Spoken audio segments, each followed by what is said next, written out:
So ayun guys, time check is 2:42. Wait, ang nangyari sa akin ngayong araw guys, kasi meron tayong na-encounter na biglaan. Gawa ng, nag-on naman ako ng Lalamove, I think mga around 12:30. Kasi nagising ako ng 12. Then yun, pagka gising ko, di nag-on tayo ng Lalamove, on duty na. So nakakuha tayo ng booking guys is alas 2 na. So medyo matagal ang waiting time natin, I think mga 1 oras kalahati. Tapos nung syempre habang nag-ano ako na, nag-aantay na ako, nagkumain na ako, nag-prepare na ako ng mga gagamitin, ayusin, etc. Tapos tubig, mga ganung bagay. Then all of the sudden, pagpunta ko sa sasakyan, nakita ko yung voltahe ng sasakyan is nasa 9.9 na lang. Kasi yung car charger ko, may socket yan na parang reader siya. Makikita mo yung voltmeter nung battery. Then yun nga, sabi ko, ay naku, mukhang hindi mag-i-start to. So yun nga, hindi nag-start. Then check natin kung anong possible cause. Then yun nga, ang naalala ko is, kasi itong sasakyan na to, nabili ko ata I think mga around 2022. So nung sinabi sa akin nung buyer, ay nung seller is sir, ang palitin lang dyan is battery. Kasi hindi ko pa napapalitan yan, I think magdadalawa o 3 taon na yan.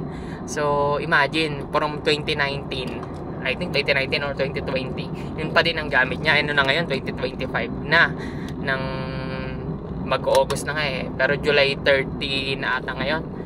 Then yun, ganun katagal tinagal tong battery na yun. Pakita ko sa inyo yung video ha, ito yung video, yan. So Motolite siya na kulay blue. So nag-decide ako na ito na lang din yung bilhin, kasi tumagal naman, saka parang nahiyang siya sa sasakyan ko, kaya ito na lang din, hindi na ako nag-iba.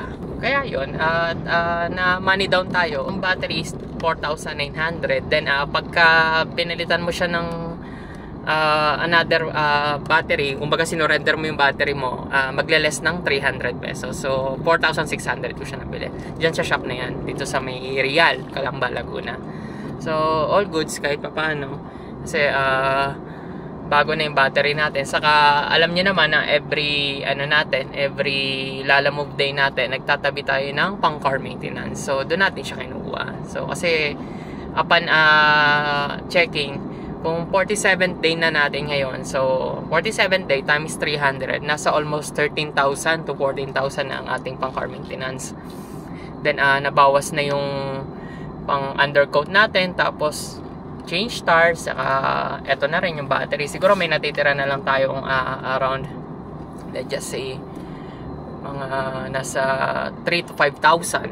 So I think goods na siya for the next change PMS natin, which is change oil. Magta 10k na rin kasi to eh. So nasa 1,600 na to, 106,000 plus. So yun nga pala guys, may nakuha pa akong booking, which is ayan. So tinawagan ko, syempre tinawagan ko si customer, in-update ko siya kung anong current status ko. At ayun nga, sinabi ko sa kanya na ma'am, na mayroon tayong problem, gawa ng nalobat yung sasakyan ko, kaya medyo tatagal yung pick up ko dyan ng mga around kahit 15 to 30 minutes. Malapit lang naman din kasi sa amin yung yung bilihan ng battery kahit papaano, kaya all goods. So okay lang naman daw, sabi ni madam. Kaya kaya yun. Ngayon guys, ang magiging problema na lang natin dito, since na ganito nga nangyari sa atin, is yung kung makakapag double book pa tayo as of now, at the same time kung makakabalik din tayo ng pang double booking. So let's see kung ano mangyayari sa atin. Update ko na lang kayo. Chip, good afternoon po. Lalamove po. Kaya dito po ako nagpark. Para safe po.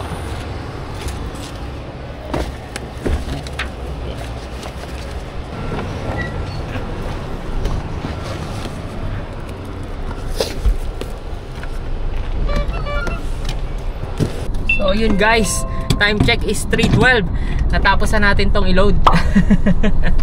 Tapos may nakuha tayong booking guys. So swerte from Taguig idadrop na natin to. Tapos ito ay sa Cainta. Tapos ang pick up location is sa Kalambalang din. Then according kay Waze, from our pickup, first booking pickup is 4.1 km. So pick upin na natin to. Let's go! So yun guys, as of now mukhang maganda ang ating biyahe. Actually guys, hindi na ako nag-expect na makakuha pa ako ng pang double booking ngayong araw. Kasi anong oras na? 3:14. Yun, kaya hindi na ako nag-expect. Kumbaga, ang mangyayari, dadiretso-diretsuin ko na lang to. So whatever may, kung ano man kitain natin, yun na lang din. Kaso guys, nagkaroon tayo ng blessings. I don't know. Bigla na lang may lumabas sa Cainta. Actually, itong guys, itong Kalamba to Cainta na tol. Nakita ko na to, lumabas kanina. Kaso, nung paglabas, hindi ko siya nakuha. Tapos maya-maya, bigla na namang lumabas. So, sinuwipe ko na. So, after that, nakuha na natin. Kaya yun, update ko na lang kayo kung anong mangyayari. So ayun guys, time check is 3:40. Nandito na tayo sa may drop pick up location ng booking na yan. So let's go, pick upin na natin. Ito na pa. Okay na po ito? Ano pa ba?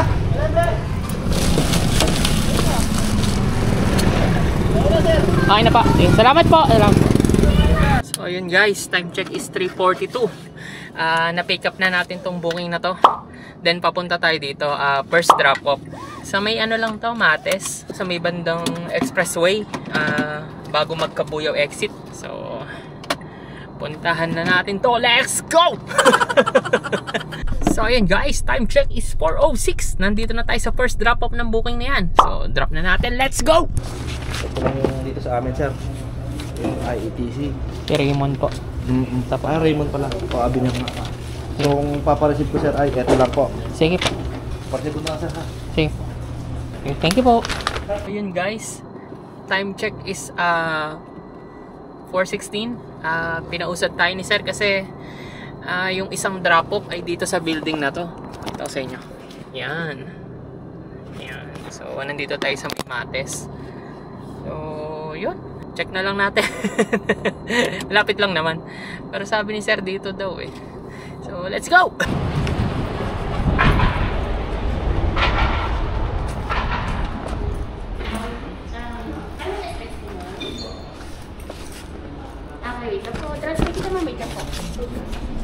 Hi sir, good afternoon. Good afternoon po kay Ma'am L.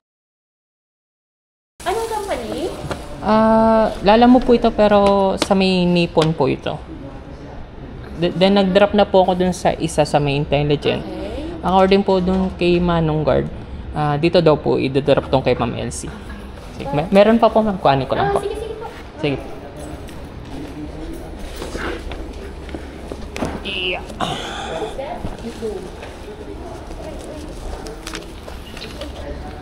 Ilang box? Parang si...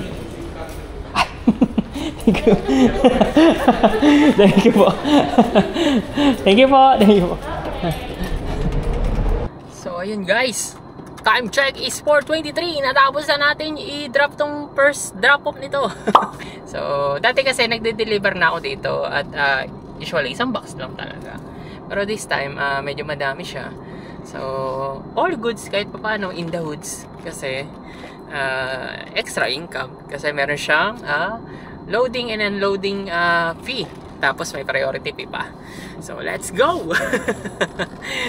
So walang signal dito. Confirm lang natin yung picture. Tapos balikan ko kayo kung anong oras ko madideliver sa second drop off. Let's go! So yun guys, update ko lang kayo. Na-traffic ako dun sa may Bikutan. Sa may baba ako dumaan eh. Hindi, start pala siya ng Alabang to Bikutan. Sobrang traffic. Ang nag-start ako mag-traffic ata mga bandang 4:30 to 5, mga ganon. Tapos ngayon mag-alas 6 na. So malapit na tayo sa drop-off location, 10 minutes na lang. So ayan guys, kakaliwa na tayo. 760 meters na lang away from our current location. Nandun na tayo. Let's go! So ayun guys, time check is 6 o'clock. Nandito na tayo. So drop na natin to. Let's go! Good evening sir. Traffic. Nakapick up ka na pala dito.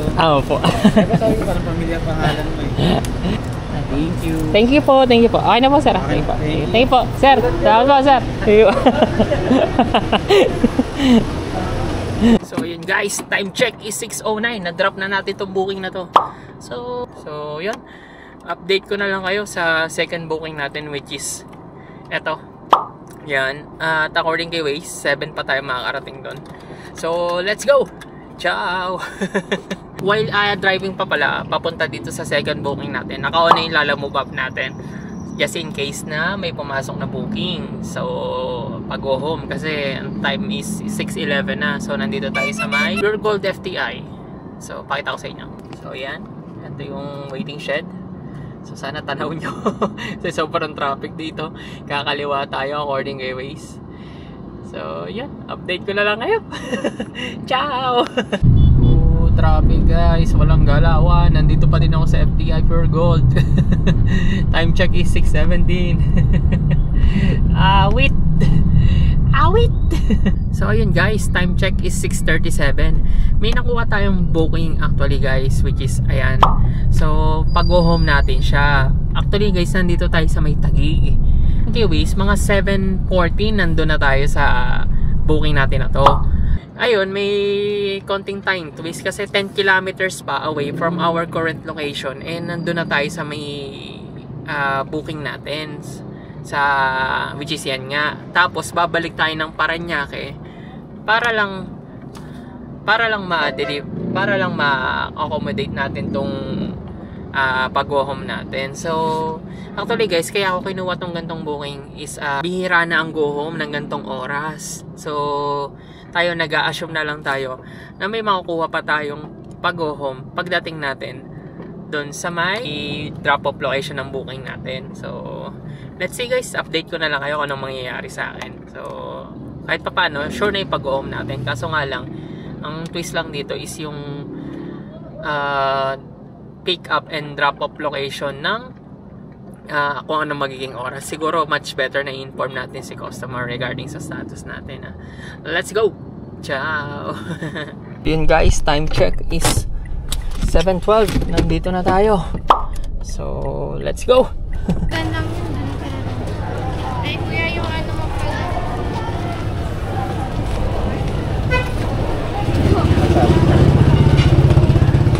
Thank you po. Thank you. Yun guys, time check is 7:18. Natapos na natin i-drop yung booking natin.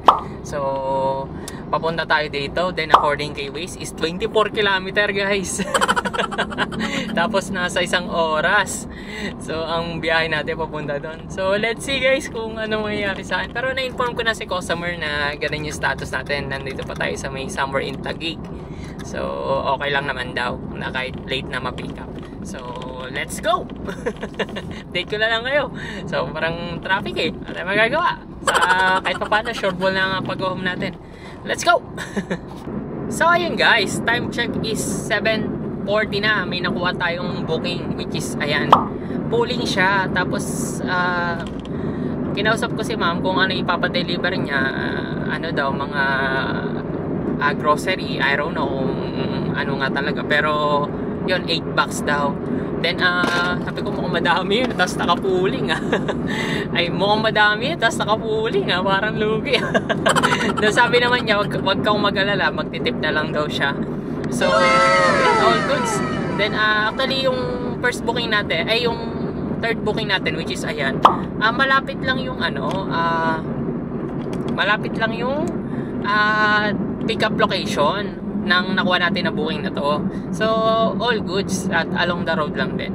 So, update ko na lang kayo kung anong mangyayari sa ating Lalamove journey for this vlog. Let's go! Magkano? Babayaran namin po. 715 po. Okay, kasi lang po natin.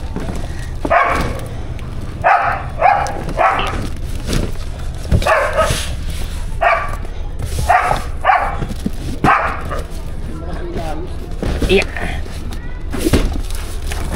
Oh, may karga pa ka doon? Sige po, salamat po. So yun guys, time check is 8:15. Natapos na natin tong i-load at natapos ng pick upin pala at na-generate. Ayan guys. So medyo madami-daming box. So yun, update ko na lang kayo kung anong mangyayari sa atin. According kay Waze, 7.3 kilometers away from my current location. Doon naman tayo sa second booking natin. Kaso nga lang, ang twist guys is 47 minutes. Sobrang traffic kahit 8:15 na. Ano kaya nangyayari? so let's go. Update ko na lang kayo. Ciao. So ayun guys, time check is 8:54. Nandito na tayo sa booking na to. Let's go. Good evening po sir. Tama nito sir. Baba mo boss, baba sa inyo. Okay. Kaya, malamag pa. Ay.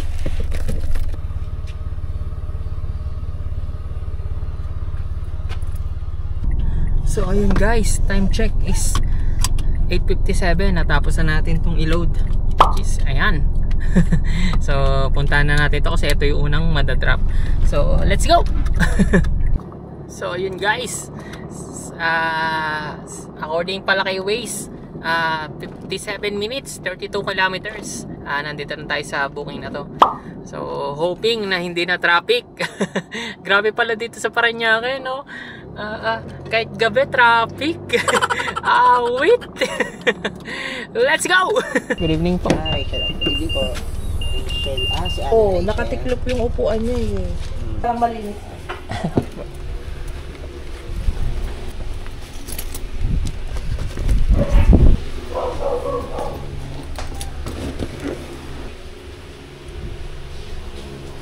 Thank you po.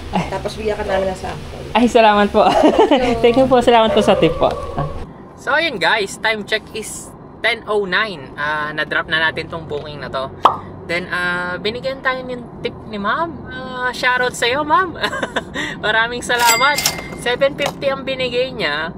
Tapos, ang fee lang niya is, yan. Siguro lalagay ko na lang sa dulo kung ano yung amount ng tip na binigay niya. Sa kagandahan dito guys, binigyan tayo ng pabango ni ma'am. So yan, Lacoste ang nakalagay pero black. Ang amoy niya is amoy bagong ligo, saka amoy fresh, na panglalaki talaga ang amoy ha. Kaya magagamit natin to every drop off or pick up. Spray tayo ng pabango para fresh tayo. So update ko na lang kayo. Let's go. According kay Waze is nalalaglag. So according kay Waze ay 34 minutes 23 kilometers away from our current location. 10:44 makakarating tayo sa booking na to. Let's go. Ciao. Then guys, time check is 10:43. Malapit na tayo, 300 meters away from our current location. Nandun na tayo sa drop off na to. So drop na natin, let's go. Good evening po. 5 box lang po. Sige po. Pasensya na po. Dito ko po ilagay. Ay, saan po?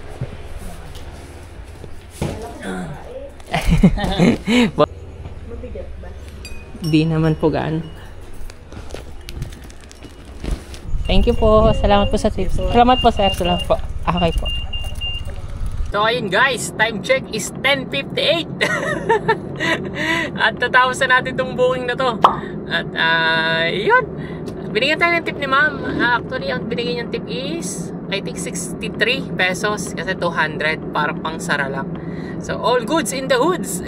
Ngayon, nagke-crave ako ng lomi. Tayo ay magpa-quatogs lomi na naman. Masarap ang sabaw after ng ating trabaho ngayong araw. At sarap sa feeling, lalo na pagka masarap ang iyong kakainin after ng medyo nakakapagod ng konti na trabaho. So yan, update ko na lang kayo kung anong oras ako makaka-uwi at the same time kung magkano yung kinita natin ngayong araw, awas na yung mga dapat iawas. So let's go! So ayun guys, eto na yung summary ng kinita natin for this vlog. So eto siya. Pero for now, pakita ko muna sa inyo yung income natin kay Lalamove na gross pa lang. Ang time check pala is 12:04 na. So inabot tayo ng madaling araw na. Naglomi tayo. So ito siya. 2, 3, para sa 4 na booking. So medyo mababa compare sa mga nakarang araw natin. Pero all goods lang. Kasi naman ay hindi naman araw-araw ganun. So eto naman yung tips na na-receive natin. Although kahit mababa siya, may mga na-receive naman tayong tips like this. Ito, 63 pesos para dun sa last booking natin. Tapos yung 43 pesos, ito yung second to the last booking natin. Ayan, dun tayo naka-receive ng tips. Then, ang total niya is 2,446. Ito ay gross pa lang natin guys ha. Hindi pa awas dito yung commission. Ay, hindi pa awas dito yung kinain natin saka yung ginas at car maintenance. So, ito yung mga dapat natin i-less. Yan. So, itong 120 na nakikita nyo, yan yung lomi na kinain ko na special. Tapos yung 25, bumili ako ng soft drinks. Then, itong 671, yan naman yung ginas natin. Kasi ay 671, ito siya. Yan, 671 na binayad ko kay gas attendant. Tapos, yung 300, yan naman yung pang car maintenance natin. So, every Lalamove day, may tinatabi tayo. Katulad kanina, nagkaroon tayo ng problem which is sa battery. Kasi nga, matagal nang hindi napapalitan. I think mga 4 to 5 years na. So, doon din natin siya kinuha. So, kahit pa paano, may natira pa din. So, I think, pagdating natin ng 110 kilometers, may tira pa din kahit pa paano kung tuloy-tuloy tayo naglalamove. Tapos, I think, this is it, papi. Ito naman yung KPL natin. So, yan. 12. So, pinakita ko na sa inyo yung ginas natin, which is, ayan, 13.2 yung liters ng ginas natin. Tapos, yung tinakbo natin is 159. So, yan. Then, ito yung KPL again. Yan, 12. So, all goods kahit pa paano yung KPL natin. So, I think this is it, papi. So, sana may natutunan ka sa vlog natin. If ever na nag-enjoy ka sa mga ganitong vlogs, huwag mong kalimutan mag-subscribe. Ayan. Para tuloy-tuloy ang ating pag-edit ng video kasi masaya sa part natin na nakikita nag-grow ang channel natin. So, if ever naman na gusto mong tumulong sa channel natin, beyond that, meron diyang super thanks. Ayan. So, any amount will do, papi. Makakatulong yan sa pag-improve pa ng quality ng video natin. So, mga future gadgets, if ever. So yun. Saka guys, meron tayong sa YouTube, accredited din tayo sa pa-membership. So, gagawa ako ng exclusive icon sa mga nagpapa-member. Magagamit nyo sa pagko-comment para astig kayo sa comment section. So, mura lang siya. Mumurahan lang natin siya. I think mga around 39, 49, 59, I don't know. Check na lang natin kung magkano natin matitripan. Ayan siya ha. Ayan. So guys, if ever na naghahanap kayo ng helmet refreshener, especially sa mga nakamotor na ang gamit ay panghanap buhay yung motor nila, ito, recommended ko. Nagagamit ko siya kasi usually pagka nagmamotor ako like namamalengke o may mga small errands, yung nagamit ko to sa helmet ko, ni-spray lang to. Ayan o. So kayo, recommended ko to. Especially if ever na may mga passenger kayo. O kahit pang personal use na rin. So, lagay ko na lang yung link sa description. If ever na gusto mo, mura lang yan. Mga 99 pesos lang ata or 50. I don't know. So, check mo na lang. If ever naman guys na gusto mong mag-isang part-time Lalamove driver, lagay ko na lang yung link sa description. Then, mag-apply ka lang online. Tapos, lagay mo yung referral code ko para may libre kang 300 lalak credit at yun ay magagamit mo at makakredit sa account mo kapag ka natapos mo yung newbie mission. Kasi kailangan mo muna tapusin yung newbie mission. Pag natapos mo yun, I think meron kang certain amount of bookings na kailangan matapos bago makredit yung 300 lala credit. So sayang naman guys if ever na ipopost mo to tapos libre din yung 300 lala credit. Kasi yung lala credit na yon, nag-aawas si Lalamove ng 20 to 15% depende sa layo ng bookings. Every bookings na natatapos mo. So, yun.